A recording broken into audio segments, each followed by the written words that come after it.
Welcome to CSS corner Frere Hall. आज आपको पता है जो हमारा नया सेशन शुरू हो रहा है उसका ओरिएंटेशन डे है और इंशाल्लाह नेक्स्ट वीक से क्लासेस शुरू हो जाएंगी। आपको ये भी पता है नहीं तो मैं बताता हूँ कि CSS कॉर्नर आज से तकरीबन 3.5 साल पहले हम सब ने कोलीग्स ने मिलकर उसको बनाया। ये पाकिस्तान का वाहिद पब्लिक सर्विस इनिशिएटिव है जिसमें एक रुपया भी हम किसी से चार्ज नहीं करते और ये सब फ्री ऑफ कॉस्ट है। आई एम श्योर आप लोगों को पता होगा। अब कराची में 3 सेंटर्स हैं CSS कॉर्नर के। एक फ्रेयर हॉल में है, दूसरा जो है वो आयशा मंजिल फेडरल बी एरिया में और तीसरा कुरंगी में भी है। वो भी हम उसको डायरेक्टली मैनेज नहीं करते लेकिन वो भी हमारे कोलीग्स हैं, उनको हमने गाइड किया है और वो भी एक अच्छा इंस्टीट्यूशन है। तो आप में से जो लोग कुरंगी की तरफ हैं वो भी वहाँ जाकर भी देख सकते हैं अगर किसी वक्त आपको इंटरेस्ट हो तो। अब मुझे आप में से ये हाथ रेज करें कि बिल्कुल नए लोग कौन हैं आज।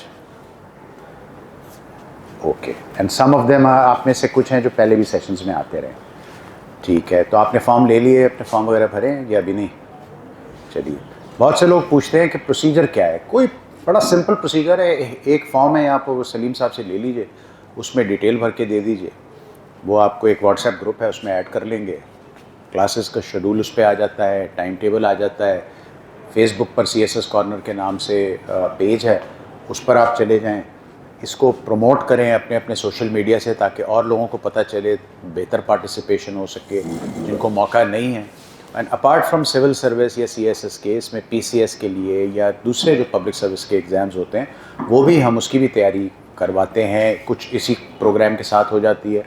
मसलन कुछ वकला हजरात को मैंने देखा जो कि सिटी कोर्ट से तशरीफ़ लाए थे, यंग लॉयर्स थे, वो इंग्लिश अटेंड करना चाहते थे, इंग्लिश की क्लास, ताकि उनकी इंग्लिश कुछ बेहतर हो सके। तो उसमें कोई हर्ज नहीं है, लेकिन प्राइम फोकस इज़ CSS। किताबें जो हैं CSS की वो भी हमारे पास अवेलेबल हैं। सलीम साहब उसको भी आपको बताएंगे। अच्छी किताबें नई आई हैं, वो भी हमारे एक कोलीग हैं भुट्टो साहब, उन्होंने लिखी है। प्लस फ्रेयर हॉल में वॉशरूम की फैसिलिटी अवेलेबल है। 2 वॉशरूम्स हैं पीछे वाली साइड में, जेंट्स के लिए अलग और लेडीज़ के लिए अलग।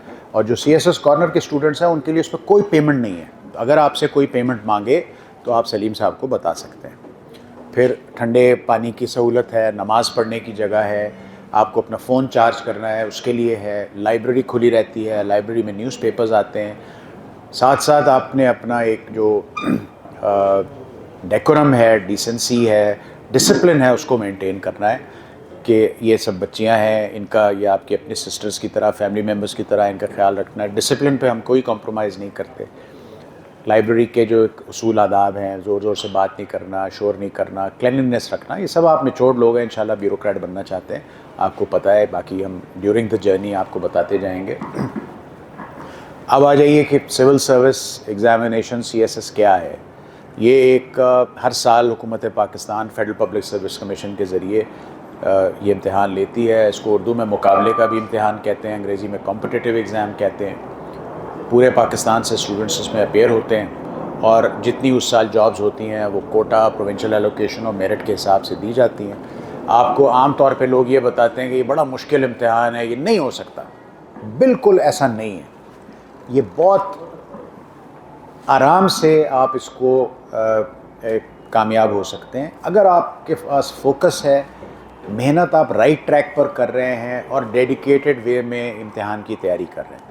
अगर आप तैयारी ठीक नहीं करेंगे, फोकस नहीं रखेंगे, तो इससे फिर वो तो कोई भी चीज़ नहीं हो सकती। बहुत ज़्यादा काबिल होने की आपको ज़रूरत नहीं है, कोई PhD की ज़रूरत नहीं है, कोई साइंटिस्ट होने की ज़रूरत नहीं है, लेकिन जो आपका सिलेबस है उस पर आपने मेहनत करनी है। राइट गाइडेंस होनी चाहिए जो हम आपको प्रोवाइड करते हैं। इंडिविजुअल काउंसलिंग भी करते हैं, कलेक्टिव ट्यूशन भी देते हैं। कुछ फ्लॉज हो सकते हैं हमारे सिस्टम में, कुछ वीकनेसेस हो सकती हैं, वो आप हमें बताएंगे, उसको हम ठीक करेंगे, इम्प्रूव करेंगे। आपका इनपुट बहुत ज़रूरी है। आपने बताना है कि कहाँ कहाँ शॉर्टकमिंग्स हैं, उसको कैसे क्या ठीक किया जाए। टीचर्स, हमारी फैकल्टी अच्छी फैकल्टी है, मुनासिब टीचर्स हैं, डेडिकेटेड हैं, रेगुलरली आते हैं। उसमें ब्यूरोक्रेट्स भी हैं, उसमें एकेडमिशियंस भी हैं, उसमें वॉलंटरी भी हैं, उसमें सारे हर तरह के लोग हैं। आज हमारे फैकल्टी में कुछ हमारे सीनियर फैकल्टी के मेंबर्स भी शरीक हैं, वो भी आपसे बात करेंगे। और ये सब लोग एक जज्बे के तहत कि भाई पाकिस्तान के नौजवानों को इक्वल अपॉर्चुनिटी मिले, जो कमर्शियल फ़ीस है इसकी 75,000 से 1.5 लाख रुपए जो लोग चार्ज करते हैं मुख्तलिफ़ इंस्टीट्यूशंस में, वो हर आदमी नहीं अफोर्ड कर सकता। तो ये एक ऑप्शन है आपके पास। तैयारी आपने ख़ुद करनी है, फोकस आपका ख़ुद होना चाहिए, मेहनत आपको ख़ुद करनी है। गाइड हम आपको हर वक्त करेंगे 24/7 आईपी। हम आपको गाइड करेंगे, आपके साथ हैं, इंस्पायर करेंगे आपको प्रैक्टिस कराएंगे, आपको बताएंगे। अब आ जाइए कि भाई CSS पास कर लिया तो क्या हो जाएगा, और पास नहीं किया तो क्या हो जाएगा। पास कर लिया तो आपको पता है जो मुख्तलिफ़ ऑर्गेनाइजेशंस हैं, डिफरेंट आर्म्स हैं गवर्नमेंट के, एडमिनिस्ट्रेटिव सर्विस है, पुलिस सर्विस है, फॉरेन सर्विस है, सेक्रेटेरिएट ग्रुप है, मिलिट्री लैंड्स है, रेलवेज़ है, वगैरह वगैरह। उसमें कॉमर्स एंड ट्रेड है, आप उसकी मुख्तलिफ़ जॉब्स पे जा सकते हैं, कस्टम्स है, IRS है, और 17 ग्रेड से शुरू करके और आगे अपनी तरक्की करके मुल्क की तरक्की में अपना रोल प्ले कर सकते हैं। लेकिन अगर आप किसी वजह से पास नहीं होते तो भी आप उतना ही लकी हैं, क्योंकि ज़िंदगी आपको एक तैयारी के बाद कोई और मौका देना चाहती है। आपकी सबसे बड़ी जो अचीवमेंट है यंगस्टर्स की, कि आप सबके पास बेसिक डिग्री है, कोई ग्रेजुएट है, कोई मास्टर्स है, कोई लॉ है, कोई डॉक्टर है, कोई कुछ है, ग्रेजुएट तो है ना आप सब। उसके बाद आप टाइम निकाल के यहाँ बैठे हुए आके, बजाय टीवी देखने के या व्हाट्सएप पे लगे रहने के, तो आप में एक जज्बा है आगे बढ़ने का। उस जज्बे की खुद से आपके अंदर पोटेंशियल है, और उसी की आप ये जो तैयारी करेंगे, इससे आपका माइंड खुलेगा। आपको दुनिया के बारे में, करंट अफेयर्स के बारे में, जनरल नॉलेज, साइंस, इस्लामियात, इंटरनेशनल रिलेशंस, और जो आपके अपने सब्जेक्ट्स हैं उनके बारे में पता चलेगा। वो आपको लाइफ में पे ऑफ करेगी, वो चीज़ बहुत अच्छी तरह पे ऑफ करेगी। तो पास करेंगे। मैं जो आप सबके चेहरे देखता हूँ, मुझे आप सब में पोटेंशियल नज़र आता है। ऐसी एक भी ऐसा मुझे चेहरा नहीं है जिसको मैं ये कहूँ कि ये पास नहीं कर सकता। फिर आप सबके दिल में एक सवाल होगा कि भाई क्या बहुत अच्छी अंग्रेज़ी होनी चाहिए। कोई ऐसी बात नहीं है।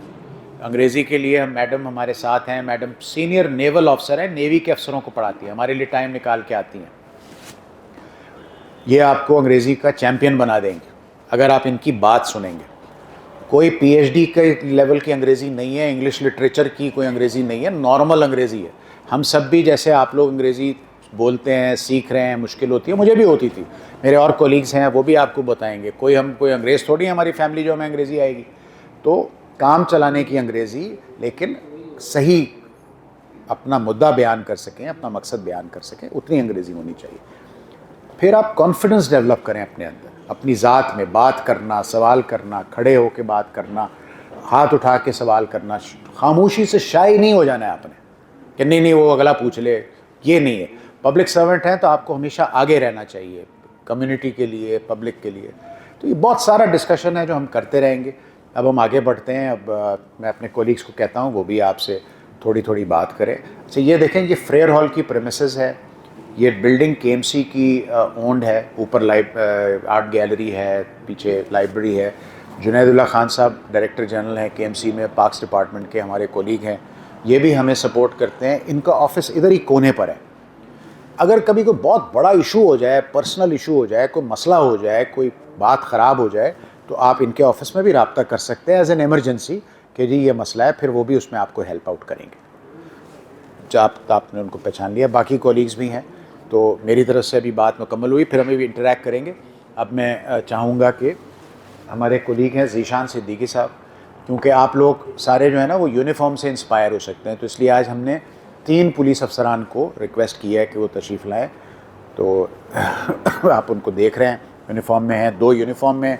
ये जो बैठे हैं मॉडल की तरह लग रहे हैं, ये भी पुलिस के अफसर हैं, सीनियर SSP हैं। ज़ीशान साहब से आप बात पूछिए कि अपने सवालात हैं या कुछ कहना चाहते हैं। मैं जो हूँ इस वक्त आपके 19 ग्रेड ऑफिसर SSP, और मैंने 2007 में CSS एग्ज़ाम दिया था। तो आई एम फ्रॉम कराची, और मैंने इसका बैचलर्स कंप्यूटर साइंस में किया था पास से। उसके बाद आई डिसाइडेड कि मैं CSS करना चाहता हूँ, और फिर वहाँ से उसे पास करने के बाद जो मुख्तलिफ चॉइसेस के ऊपर बेस करते हुए आपको मेरिट पे जो ग्रुप एलोकेट होता है तो उसमें आप ज्वाइन करते हैं। तो मैं पुलिस में ही आना चाहता था, तो मैंने पुलिस को ज्वाइन किया। तो जैसा आप देख रहे हैं कि यहाँ पे ये एक जगह है जहाँ पे आपको सही गाइडेंस मिल सकती है, बुक्स के हवाले से, सब्जेक्ट्स के हवाले से।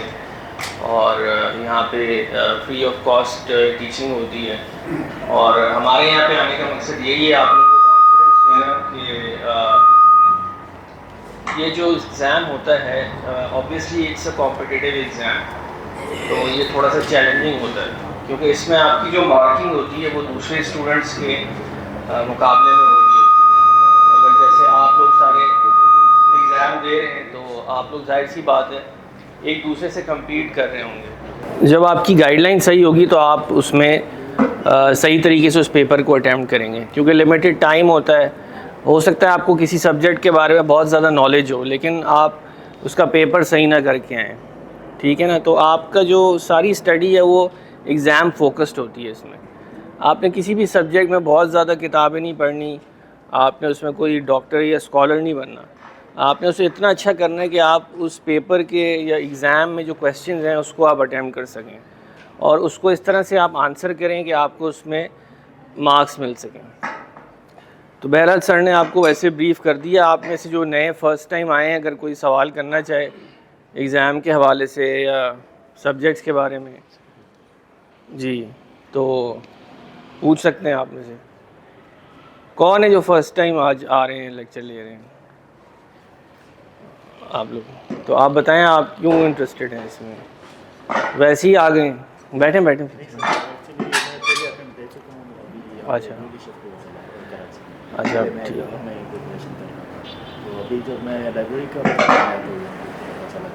अच्छा चलें, आप बैठ के बताएं मुझे क्या हुआ आपके फ़र्स्ट अटेम्प्ट में।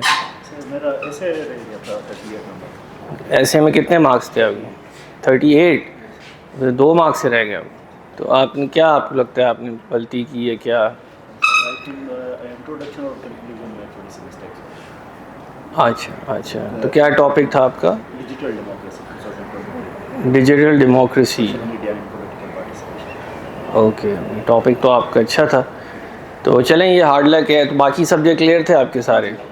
अच्छा चलें, ये तो फिर एक बड़ी अच्छी प्रोस्पेक्टिव बात है कि सेकंड अटैम्प्ट में आपके ज़्यादा अच्छे चांसेस हैं और आप अपनी जो गलतियाँ उसको ठीक करके आप क्लियर कर सकते हैं इस चीज़ को।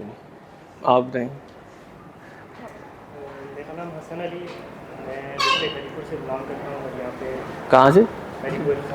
हरीपुर। अच्छा। और अभी यहाँ पे मैं 1 महीना हुआ है कराची में आया हूँ। हाँ हाँ। तो मैं लाइब्रेरी यहाँ पे आता रहता हूँ।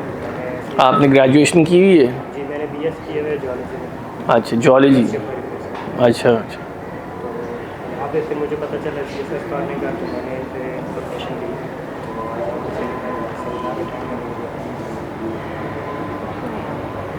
चलें ठीक है। आप कुछ पूछना चाहते हैं तो एग्ज़ाम के बारे में या कोई सवाल हो आपके? एक सवाल मैं पूछना चाहता हूँ कि ये जो सेलेक्टिव सब्जेक्ट्स हैं, हाँ। इनका ये ग्रुप से कोई लिंक है क्या? कौन से ग्रुप से? जो सेलेक्टिव सब्जेक्ट्स हैं। हाँ हाँ। मतलब अगर मैं लेता हूँ कुछ सोशल साइंसेस, तो उनका अगर फ्यूचर में मैं एडमिनिस्ट्रेशन में जाना चाहता हूँ तो उसके साथ कनेक्शन है? अच्छा ठीक है, आप बैठ जाएँ। तो इनका सवाल ये कि जो ऑप्शनल सब्जेक्ट्स हैं उसका आपकी किस ग्रुप में एलोकेशन होती है, उससे कोई ताल्लुक़ है कि नहीं है? उससे कोई डायरेक्टली ताल्लुक़ नहीं है। आप अपनी मर्ज़ी के ऑप्शनल सब्जेक्ट्स लें जो भी आपको पढ़ने हैं। ब्रिटिश हिस्ट्री आप ले सकते हैं, पाकिस्तान स्टडीज़ है, जोग्राफ़ी ले सकते हैं आप, जोलॉजी भी शायद होगी, कंप्यूटर साइंस ले लें। आपने जो भी 600 मार्क्स या एक डिफरेंट एक फ़िगर होती है उसके आपने सब्जेक्ट सेलेक्ट करने, तो उसका आपकी ग्रुप एलोकेशन से कोई ताल्लुक़ नहीं है। ग्रुप एलोकेशन आपके टोटल जो मार्क्स आएंगे और जिस आपकी जो मेरिट नंबर होगा और जो आपकी चॉइसेस होंगी उससे आपका बनेगा, ठीक है ना। तो आप वो सब्जेक्ट्स लें जो आपके पढ़ सकते हैं, जिसमें आप ज़्यादा स्कोर कर सकते हैं।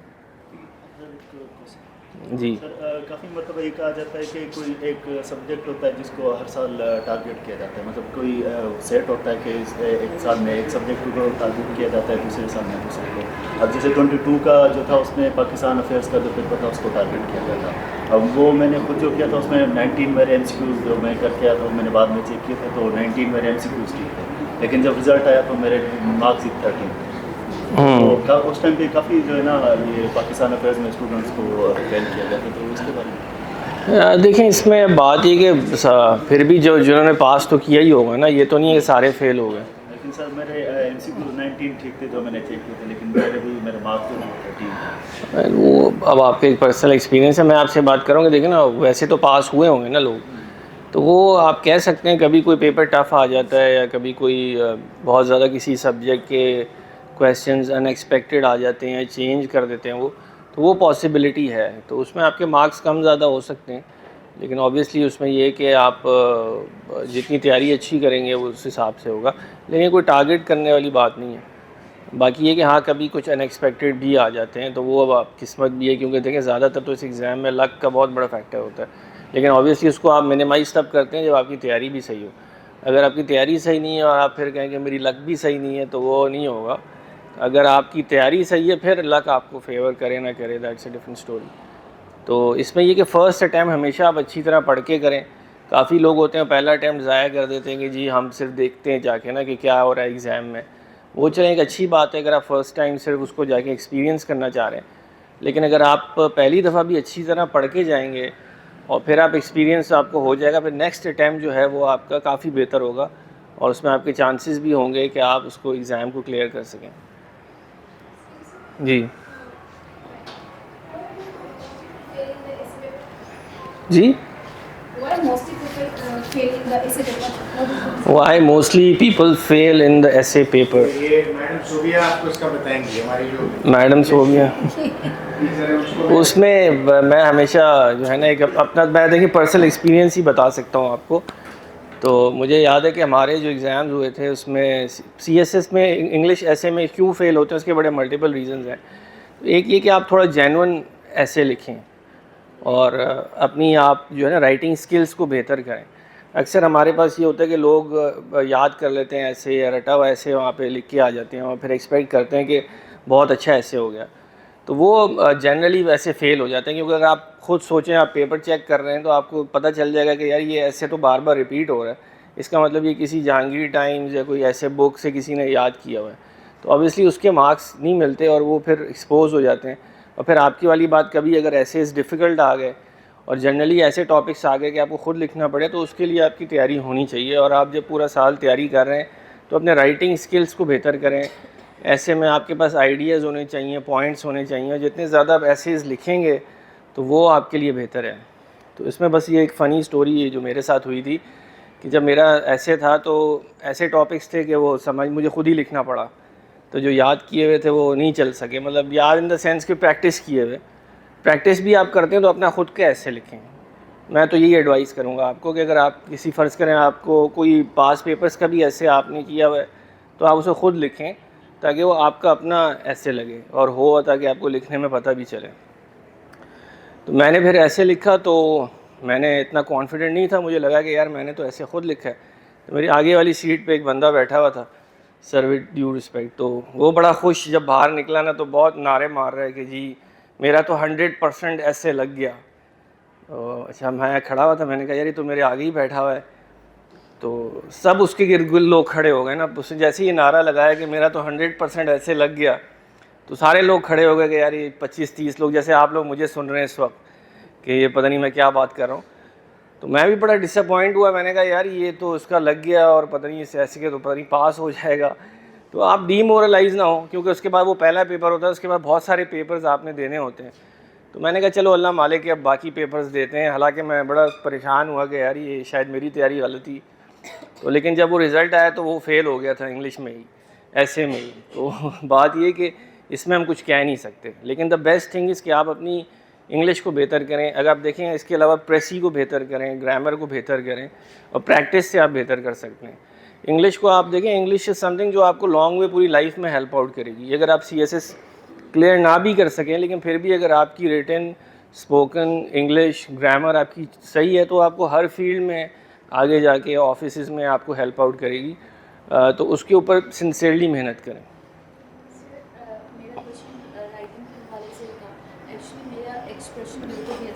हाँ बैठिए। मेरा एक्सप्रेशन बहुत, मतलब अगर मुझे कोई बात आ भी रही होती है तो मैं उसको लिख नहीं पाती हूँ। मैं उसको शायद बोल के किसी को समझा पाऊँ, लेकिन जब मैं उसको लिखने बैठूंगी तो मुझे पहला सेंटेंस भी शुरू करना नहीं आएगा कि मैंने क्या लिखना है। जी। तो सर हमें यहाँ पर आप लोग क्या राइटिंग की डेली प्रैक्टिस या कुछ ऐसा करवाएंगे, या अगर मैं घर से लिख कर आऊँ तो यहाँ पर चेकिंग का कोई सिस्टम है कि कोई टीचर चेक करके बताएं?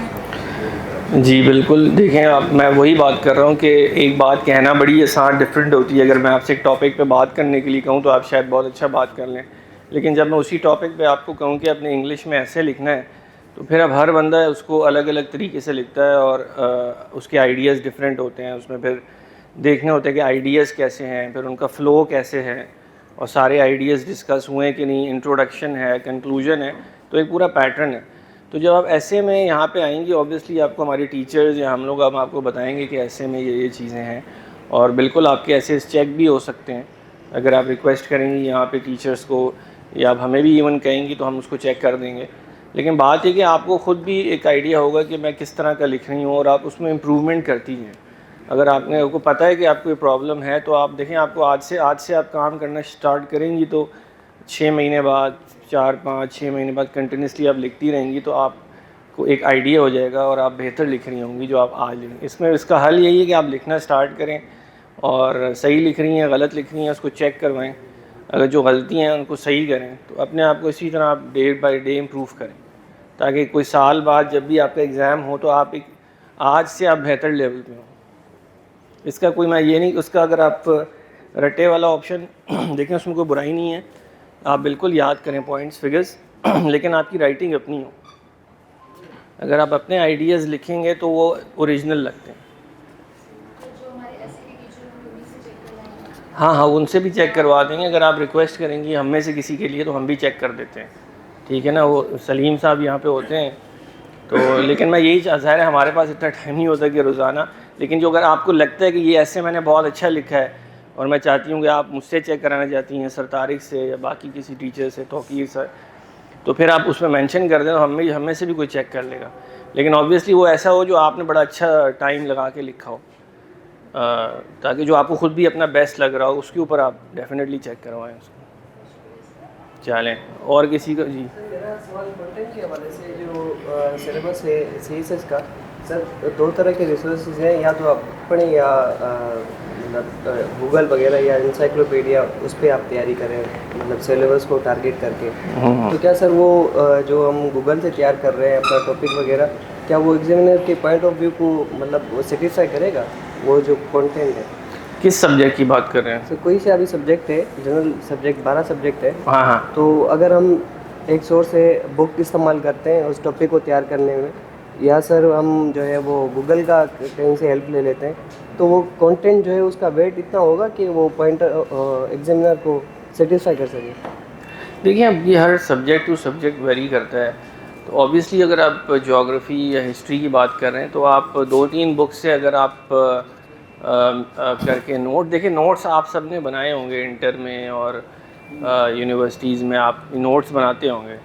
तो नोट्स बनाने का फ़ायदा ये है कि आप जब नोट्स खुद से बनाएंगे, फ़र्ज़ करें आपको कोई बने बनाए नोट्स भी मिल जाते हैं और आपको कोई बुक्स भी मिल जाती हैं, तो आप उन दोनों चीज़ों, अगर आप कोई एक सब्जेक्ट पढ़ रहे हैं, उन दोनों चीज़ों को आप कंबाइन करके एक अपना नोट बना लें आप, ठीक है ना। तो वो एक अगेन कुछ ओरिजिनल चीज़ होगी, और उसमें आप 2-3 बुक से या गूगल से या जहाँ से भी आप कंसल्ट करना चाह रहे हैं, एक अपना आप बना लें आंसर। तो जब आप उसको लिखेंगे तो वो ओरिजिनल भी होगा, और वो आप क्योंकि आपने एक दफ़ा नोट्स लिए हुए होंगे तो अपने नोट्स आपको याद करने में भी आसान रहते हैं। ऑब्वियसली आपको एक अपना नोट तो बनाना है ना, जिसको आपने बार बार याद भी करना है, रिवाइज़ भी करना है।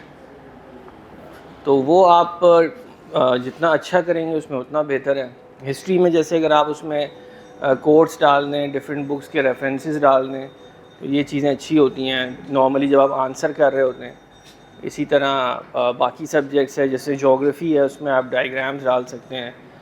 इंडो पाक हिस्ट्री है, उसमें आप और बुक्स का भी जिक्र कर सकते हैं, या पाकिस्तान अफेयर्स के क्वेश्चंस को आप आंसर करते हैं तो अक्सर उसमें डिफरेंट बुक्स के आपने कोट्स डाले हुए होते हैं, रेफरेंसेस डाले हुए होते हैं, तो वो ऑब्वियसली एक खूबसूरती पैदा करते हैं और मार्क्स आपको एडिशनल मिल सकते हैं। लेकिन ये नहीं कि आप सिर्फ खूबसूरती डालते रह जाएं और मेन आपने आंसर न किया हो। तो आप आंसर करें क्वेश्चन को, उसमें खूबसूरती डालें, डिफरेंट बुक्स से कहीं और से आपने ऐड ऑन कर लिया, लेकिन क्वेश्चन सही आंसर करें। तो मैं ये एक्सपीरियंस शेयर कर रही थी कि जब मैंने यहाँ पे स्टूडेंट्स को लिखा कि why do you want to study international relations, एक सादा सा सवाल था, क्लास में आई हूँ, मैंने कहा कि भई आईआर पढ़ना चाहते हैं तो क्या करें।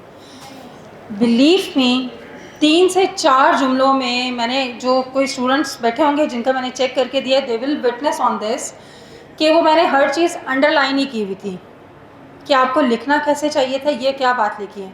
And when I highlighted their mistakes, they themselves realise कि यस, ये बात तो नहीं है जो हमने लिखी है। तो ज़्यादा फेल होने की वजूहात ही यही है कि जिसके दिमाग में जो आता है वो लिख रहा होता है। ठीक है, मार्केट में जो बुक्स अवेलेबल हैं, it is accessible to everybody, हर कोई उसमें से पढ़ रहा होता है। उसमें से नया आपने क्या रिप्रोड्यूस किया है, ये चीज़ पे आपने गौर व फिक्र करना है। ठीक है, तो जब पढ़ें, बुक से पढ़ें, खुद से कोई भी नहीं एक्सपर्ट बन सकता। ज़ाहिर है, मैं अगर आज यहाँ पे खड़ी हूँ, मुझे नहीं कुछ इश्यूज़ के बारे में पता, तो मैं खुद से उस पर क्या लिख लूँगी। और जब तक आपके पास सफिशेंट नॉलेज नहीं होगा, आपकी अंग्रेज़ी किसी प्रोडक्टिव नहीं हो सकती। और अंग्रेज़ी में प्रॉब्लम ये होता है कि आपकी जो सब्जेक्ट, वर्ब, एग्रीमेंट और ये वाली सारी चीज़ें हैं, यही बेसिक अंग्रेज़ी ठीक नहीं होती। लोग ज़्यादा सिर्फ इस चीज़ पे रिलाई कर रहे होते हैं कि जी वोकैबलरी बहुत अच्छी है, वोकैबलरी बहुत अच्छी है। भाई वोकैबलरी इट इज़ अंडरस्टूड, होनी चाहिए, लेकिन अगर आप किसी चीज़ का सादा जुमला ही नहीं सही बता पा रहे, तो वो vocabulary where are you going to use that. So this is the only requirement that at least आप अपनी अप्रोच को सीधा कर लीजिए। और जब आपकी अप्रोच ठीक हो जाएगी, आपका बेसिक ग्रामर स्ट्रक्चर इम्प्रूव हो जाएगा, फिर आप जो लिखेंगे तो definitely it will effect.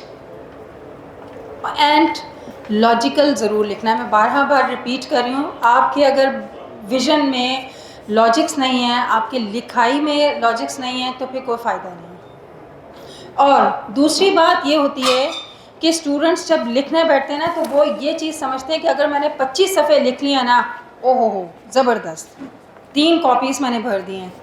Sir CSS की वो जो कॉपी होती है, उसमें कितने सफ़े होते हैं? जो एक बन 30। अब वो 30 पेजेस लिखे जा रहे हैं। अब जो मेन टॉपिक था, वो आके अगर 26वें सफ़े पे पता चले कि ये बात है, तो आप क्या समझते हैं, कौन आपकी बात को एक्सेप्ट करेगा? देखिए, जिन लोगों ने पेपर चेक करने ना, उनके पास सिर्फ आपका पेपर नहीं है, हज़ारों की तादाद में स्टूडेंट्स हैं। तो अगर उसको बात 25वें सफ़े पे जाके पता चलेगी कि आपने टॉपिक को अब छेड़ा है, तो वो आपको मार्क्स किसी सूरत नहीं मिल सकते हैं आपके।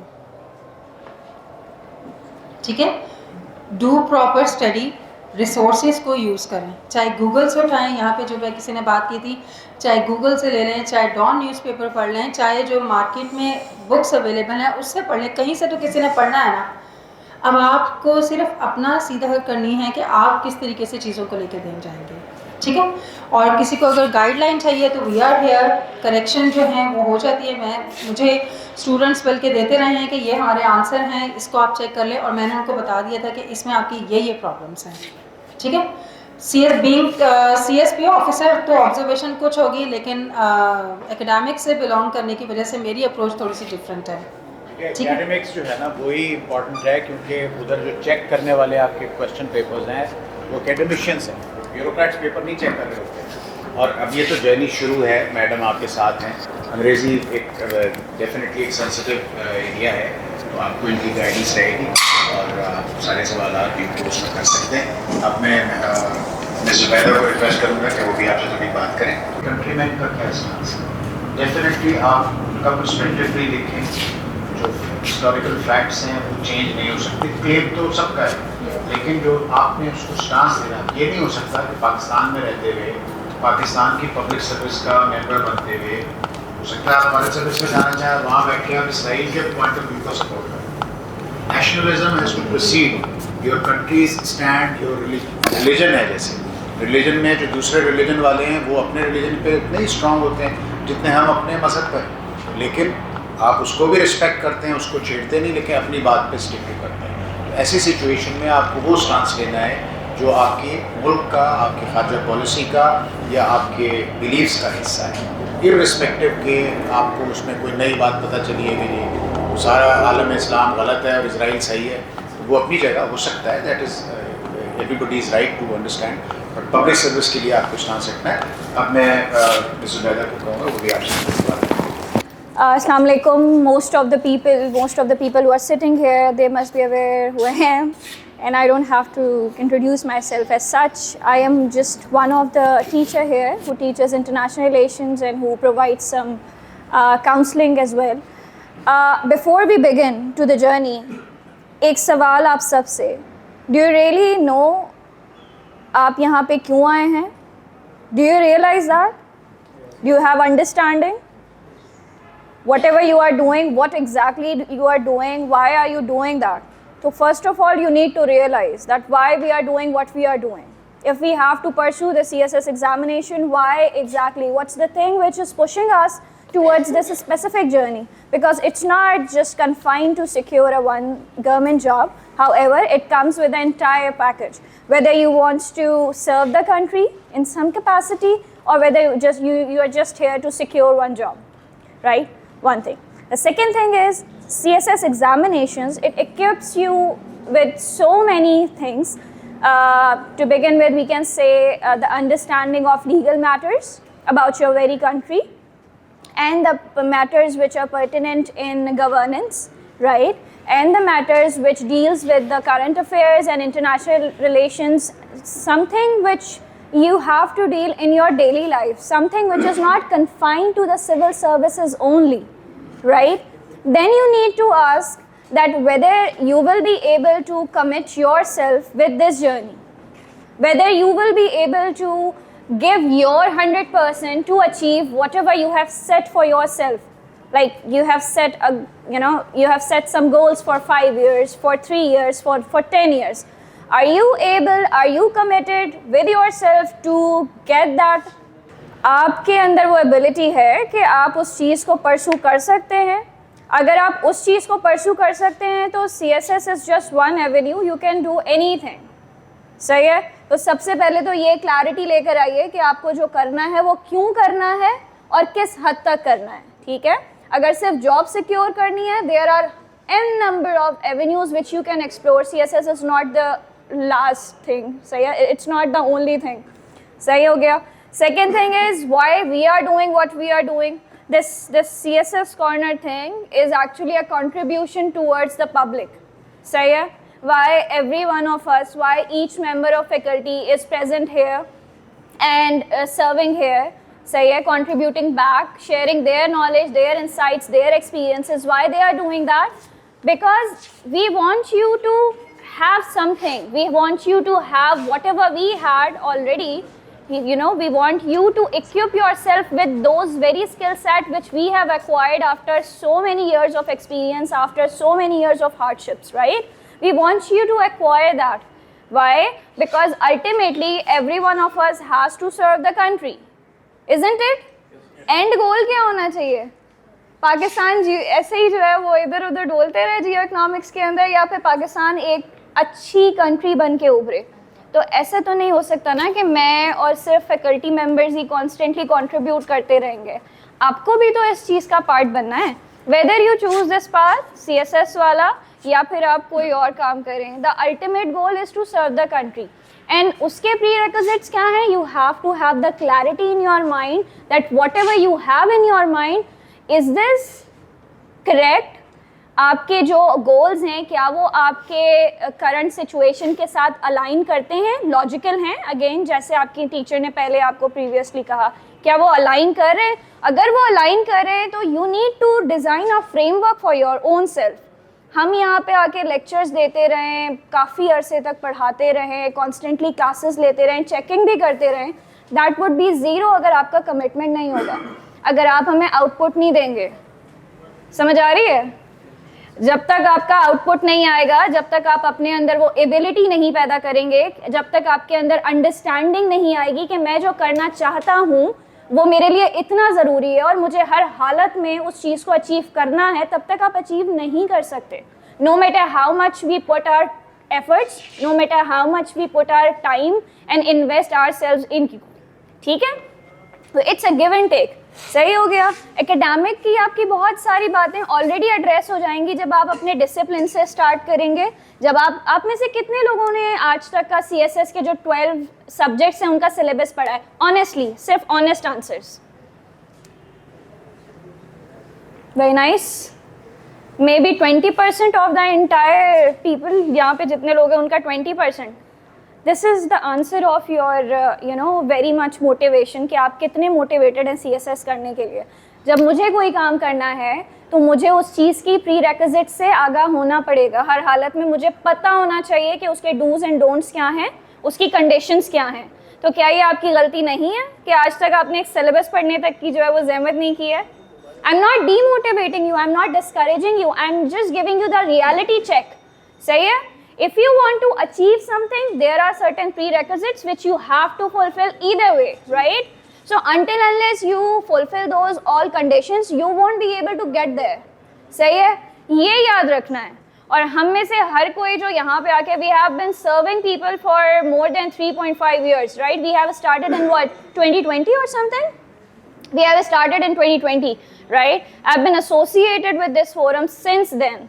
सही है, and I have taught a lot of teachers, a lot of students, and this is my privilege. Alhamdulillah, this is a blessing that Allah has enabled me to teach you guys, to deliver whatever I have earned, whatever I have learned in all these years. ठीक है?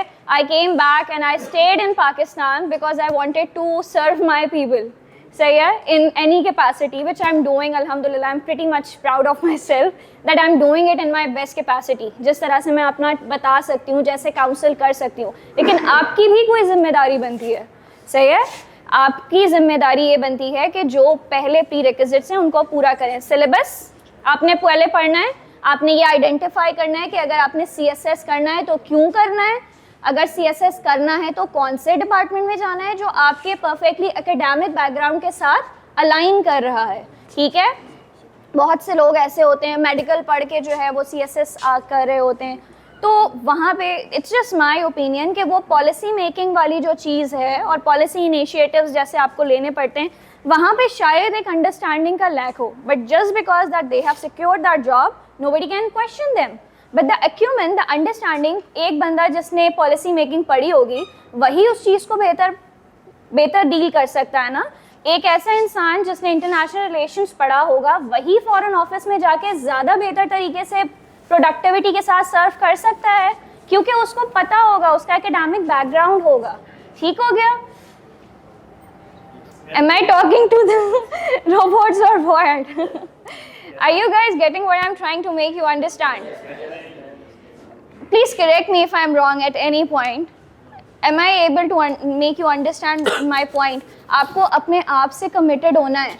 ठीक है? जब आप अपने आप से committed होंगे, जब आप यहाँ पे रेगुलरली आएंगे और कोई कुछ भी पढ़ा रहा है, कोई कुछ भी कह रहा है, जब तक आप किसी भी एकेडमी में चले जाएं, जब तक आपके अंदर अपनी कमिटमेंट नहीं आएगी ना कि मुझे ये 2 घंटे देने हैं हर हालत में, मुझे ये राइटिंग करनी है, उसके बाद ही मैं राइटिंग को बेहतर कर सकती हूँ. एक ऐसे करके मैं जो है वो बिल्कुल चैम्पियन नहीं हो जाऊँगी, एक्सपर्ट नहीं हो जाऊँगी. सही है? On a lighter note. ठीक है? जब तक मैं डेडिकेट नहीं करूँगी अपने 2 घंटे, तब तक आई कैन नॉट क्या कहना चाहिए, I can not able to decipher the very message which is given in the essay topic. जब तक लिखना नहीं आएगा तब तक आप टॉपिक को समझ कैसे पाएंगे? लिखते लिखते आपको चीज़ों की समझ आ रही होती है ना. ऐसा है या नहीं है? ठीक है? तो आज से क्या करना है? सबसे पहले तो सिलेबस देखना है, उसके बाद फिर आपको अप टू डेट रखना है. Rather than you invest your time on WhatsApp and TikTok and any other social media, equip yourself with the current affairs. ठीक है? Because that will help you everywhere. ठीक हो गया? तीसरी चीज़ क्या होती है CSS के अंदर कि it gives you ample opportunity to to be proficient in the communication skills. आपके कम्युनिकेशन स्किल्स जो होते हैं, दैट इज़ द की. आप कम्युनिकेट कर रहे हैं ना एग्जामिनर से अपनी राइटिंग के through. He can not see your face, he can only see you through your writing. ऐसे ही है? तो जब तक आपकी वो राइटिंग अच्छी नहीं होगी, फिल्टर्ड, रिफाइंड नहीं होगी, how you think that you will be able to secure numbers? Can you? नहीं कर सकते ना. जब तक राइटिंग अच्छी नहीं है, जब तक आपका एक्सप्रेशन वो नहीं आ रहा, तब तक नहीं कर सकते. इन सारी बातों का लुब्बे लुबाब कंक्लूजन ये है कि हमें अपने आप से कमिटेड होना पड़ेगा. 1. ठीक हो गया? पहले ये क्वेश्चन करना है आज जाके कि मैं जो कर रहा हूँ वो मैं क्यों कर रहा हूँ, क्या मैं ये कर सकता हूँ. ठीक है? अगर मैं कर सकता हूँ, क्या मैं इतना कमिटेड, रियलिस्टिकली चेक करें अपने आप को, क्या मैं अपने 2 घंटे रोज़ाना की बुनियाद पे दे सकता हूँ? आंधी आए तूफान आए, मुझे अपने 2 घंटे प्रेपरेशन में देने ही देने हैं. क्या मैं ये कर सकता हूँ? If yes, then you start your journey. ठीक है, और कोई फ़र्क नहीं पड़ता, even if you are not being able to clear your examination, that is not a question on your acumen. Trust me, I have seen and met people, because we work, you know, we work in collaborations. I have seen people on such higher positions, with no offense to anyone, who, matlab, after meeting them, I was literally questioning my acumen and the acumen of those very examiners and the interview panel जो कि बैठा हुआ था, जिन्होंने उनको वहाँ तक पहुँचाया था. सही है? तो it's not a question mark on your ability to do anything. सही है? It gives you so much, it insists a lot of skill in you कि आप अगर CSS में नहीं भी आए, PSP नहीं भी बने, PS में नहीं भी आए, कंटोनमेंट बोर्ड के अंदर कहीं नहीं भी लगे, तब भी आपके अंदर जो वो पर्सनालिटी डेवलपमेंट होगी ना, that will benefit you for ever in everywhere. मतलब आप कहीं भी किसी भी सेक्शन में जाएं, किसी भी जगह पे जाके आप सर्व करेंगे ना, आप यकीन करें कि आप और जो एक आम बंदा होगा वो ऐसे करके डिस्टिंग्विश होगा. ज़्यादा बोल रहे हो? अच्छा ठीक है. और बिल्कुल सही बात हो जाएगी. मैंने आपको पहले भी कहा कि CSS एक एग्जाम है, एक करियर का रास्ता है, बट ये कोई एंड ऑफ लाइफ नहीं. आप ज़िंदगी में बहुत बेहतर करते हैं, बहुत सारे प्रोफेशंस हैं आने वाले वक्त में, तो फ्रीलांसिंग है, plus so many other things. सो आइडेंटिटी इंसान, ठीक है, अपनी कोशिश है, ये शौक है, ये सब आप कोशिश करें, लेकिन वही बात कि आप अपने एकेडमिक करियर के बाद टाइम निकाल के यहाँ आ रहे हैं, अपने आप को पॉलिश कर रहे हैं, आपके साथ हम हैं, तो वो आपकी पर्सनैलिटी में हमेशा ये बात रिफ्लेक्ट करेगी. अब आप इससे भी बात करना चाहेंगे? Thank you. पहले मैं आप सबको वेलकम कहता हूँ CSS अकेडमी के अंदर, और this is really honour for me that I am the part of this academy and I am the part of this noble cause. ठीक है, मैं आपको पहले अपना तारुफ करा देता हूँ, क्योंकि मैं भी यहाँ पर आपको बिजनेस एडमिनिस्ट्रेशन पढ़ाऊँगा, तो आपको पता होना चाहिए यहाँ पर किस किस्म की फैकल्टी है. जो पहले मेरे रिस्पेक्टेड जो टीचर्स आपके साथ रहे हैं वो भी बड़े काबिल हैं. मैं थोड़ी सी अपनी एजुकेशन बता दूं ताकि आप लोगों को अंडरस्टैंडिंग रहे कि यहाँ पर इस लेवल की फैकल्टी है जो आपको सपोर्ट कर सकती है हर सेगमेंट के अंदर ना. तो यहाँ पर मतलब एक लेवल हमने क्रिएट किया है यहाँ पर, तो इसके लिए हम चाहते हैं आपका भी एक लेवल होना चाहिए. मैं थोड़ा सा आपको तारुफ करा दूँ. As far as my education, I am Naveed Anwar. My education, I have done MSc इन ह्यूमन फिजियोलॉजी, MBA इन मार्केटिंग एंड MPhil इन बिजनेस एडमिनिस्ट्रेशन. ये मेरा एजुकेशन बैकग्राउंड है. ठीक है, मैं एक नेशनल कंपनी के अंदर जनरल मैनेजर के तौर पे काम करता हूँ, जहाँ पे मेरी रिस्पॉन्सिबिलिटी, मेरे अंडर बहुत सारे मल्टीपल डिपार्टमेंट्स आते हैं, जिसमें HR, फाइनेंस और समथिंग आता है ना. तो ये मेरा प्रोफेशनल प्रोफाइल है. ठीक है, मैं यहाँ पर आपको बिजनेस एडमिनिस्ट्रेशन पढ़ाऊँगा. ठीक है, मैंने हमेशा से ये कहा है कि आप सबसे पहले, if you want to be a lion, surround yourself with the lions.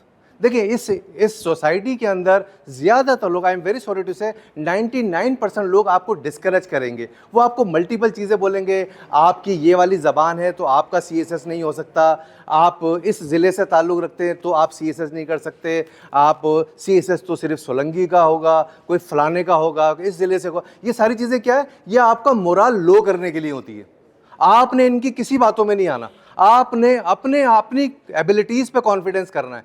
आपने अपनी एबिलिटीज़ पे कॉन्फिडेंस रखना है कि नहीं, yes I can do this. यहाँ पर आपको, सोसाइटी की बात कर रहा हूँ, सोसाइटी में आपको अमूमन लोग ऐसे ही मिलेंगे जो आपको डिस्करेज करेंगे. लेकिन अगर आप फर्म नहीं है, आपकी कमिटमेंट नहीं है स्ट्रॉन्ग, तो आप उनकी बातों में आ जाएंगे. और फिर जब आप फेल हो जाएंगे तो फिर आप रीज़न तलाश करेंगे कि शायद मेरा इस ज़िले से ताल्लुक़ है तो मैं इस वजह से फ़ेल हो गया, शायद मेरी इंग्लिश सही नहीं है तो मैं इस वजह से फ़ेल हो गया, शायद मेरी लैंग्वेज सही नहीं थी तो मैं इस वजह से फ़ेल हो गया. लेकिन आप यकीन कीजिए, इसमें से कोई वजह नहीं होगी. वजह सिर्फ आपकी मेंटल जो आपने, देखिए, जो इंसान बिजनेस में, लीडरशिप में बोलते हैं, अगर आपने हार मान ली ना दिमाग में, तो फिर आप हार गए, फिर आप रेस होने से पहले ही हार जाएंगे.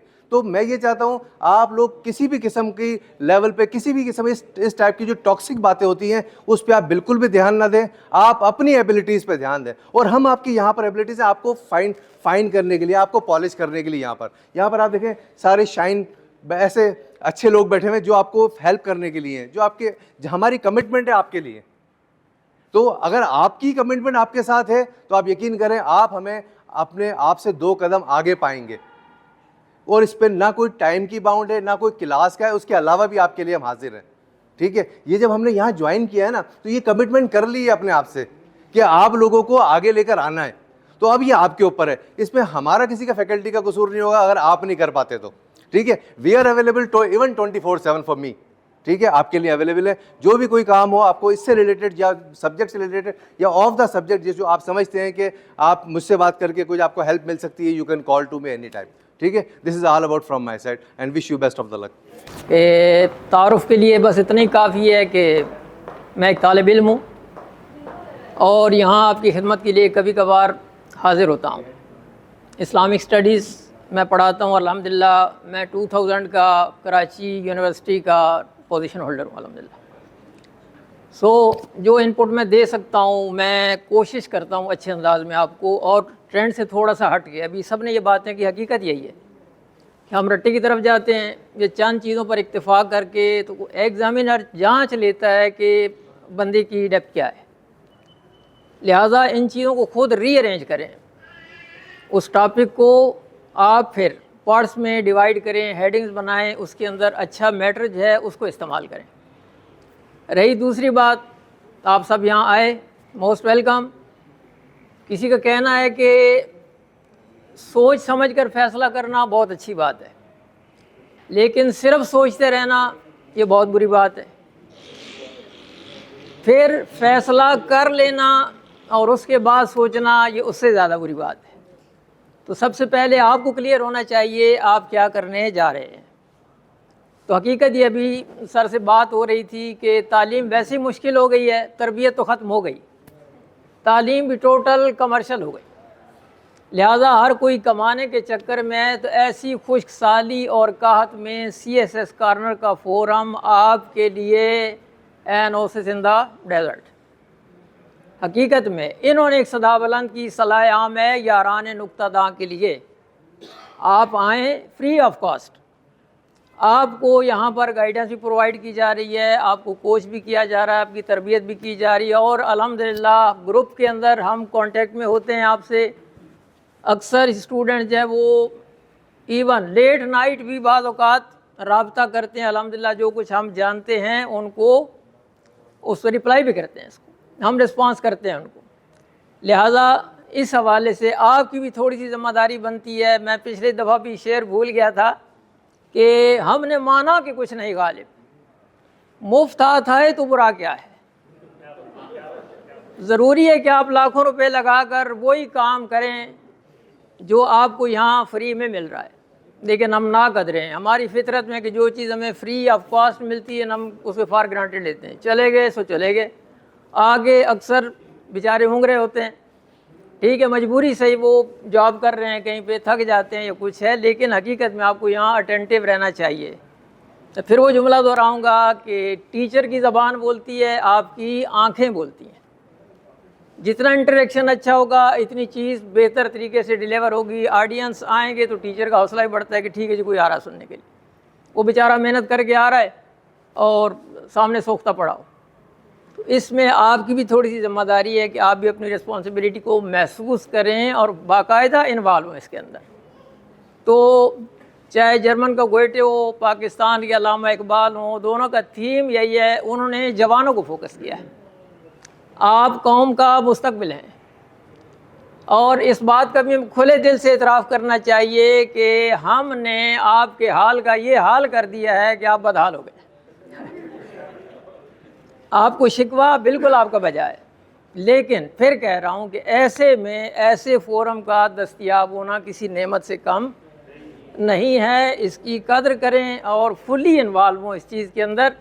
तो इंशाअल्लाह हम कोशिश करेंगे सर के बकौल कि हम एक कदम इंशाअल्लाह आपसे आगे होंगे, लेकिन आप भी अपने साथ मुखलिस हों। तो इसी पर इक्तफा करूँगा इंशाअल्लाह। Sir thank you very much. मेरा ख्याल है क्लासेस नेक्स्ट वीक से शुरू होंगी। आपको सबको फॉर्म आपने अगर नहीं लिया है तो उसके हिसाब से ले लें, भर लें उसको और फिर इंशाअल्लाह मुलाकात।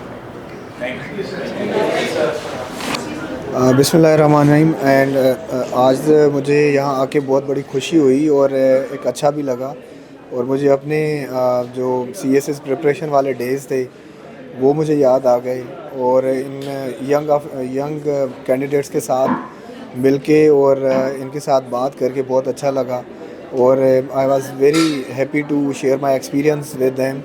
और मैं बिल्कुल कंटिन्यूसली इधर विज़िट भी करना पसंद करूँगा और इनके जो भी सवाल जवाब बात होंगे वो उनके एड्रेस करने की हम कोशिश करेंगे और जो whatever experience we have and whatever we have learned out of this CSS journey वो हम पास ऑन करेंगे। एंड आई फील कि ये हमारे ऊपर भी एक रिस्पॉन्सिबिलिटी है कि जो कुछ हमें आता है वो हमें अपनी यंग जनरेशन को पास ऑन करें। तो बहुत अच्छा लगा और अच्छा एक इंटरेक्टिव सेशन रहा और इनके तकरीबन मुझे लगता है कि सेटिस्फैक्ट्री हमने सवालों के जवाब भी दिए और आई होप कि इन्होंने बहुत कुछ सीखा होगा और उनकी बहुत सारी चीज़ें और बहुत सारे थॉट्स जो हैं वो क्लियर हो गई होंगी CSS के हवाले से। Thank you.